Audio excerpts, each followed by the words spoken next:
Tôt le matin, un train de marchandises transportant plusieurs milliers de voitures arrive dans la ville portuaire de Lianyungang, dans l'est de la Chine. La base de chargement fait partie du parc logistique international de l'OCS. OCS signifie Organisation de coopération de Shanghai, un organisme intergouvernemental régional fondé en 2001 à Shanghai. Le parc logistique propose diverses options de transport intermodal, notamment des liaisons maritimes ferroviaires et routières ferroviaires. Depuis sa création en 2015, il a traité plus de 300 millions de tonnes de marchandises. Sur les 10 États membres que compte l'OCS, 4 sont des pays d'Asie centrale.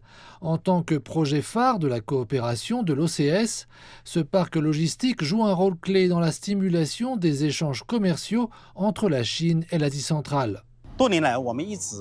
Nous avons renforcé nos relations commerciales avec les pays d'Asie centrale. Le parc gère désormais 4 entrepôts à l'étranger dans cette région. Depuis 2022, une ligne rail-route reliant la Chine au Kirghizistan et à l'Ouzbékistan est opérationnelle.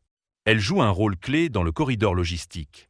Entre janvier et juillet de cette année, elle a permis 473 trajets, soit une augmentation de 32,87% en glissement annuel. La ligne Chine-Kirghizistan-Ouzbékistan est une activité phare du centre logistique.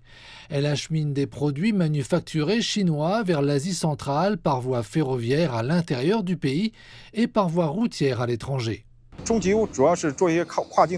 Cette route gère principalement le commerce transfrontalier, comme les petits produits, les pièces automobiles et les produits de première nécessité. Il s'agit d'un entrepôt situé près du centre logistique. En ce moment, c'est la haute saison. Environ 20 à 30 camions arrivent ici chaque jour avec des marchandises. En 2 ou 3 jours, elles sont expédiées par train. Je vois que cette commande porte sur 1800 unités. Oui, c'est une quantité assez importante. Il y a une usine GM en Ouzbékistan. Toutes ces commandes sont fournies par plusieurs fournisseurs en Chine. Nous collectons les produits auprès de ces fournisseurs, nous les emballons et nous les apportons à notre entrepôt ici. Nous regroupons le tout et l'ensemble est chargé dans des conteneurs pour l'expédition. À mesure que le commerce se complexifie, le parc logistique international de l'OCS devient non seulement un pont entre la Chine et l'Asie centrale, mais aussi un pont reliant l'Asie centrale au monde.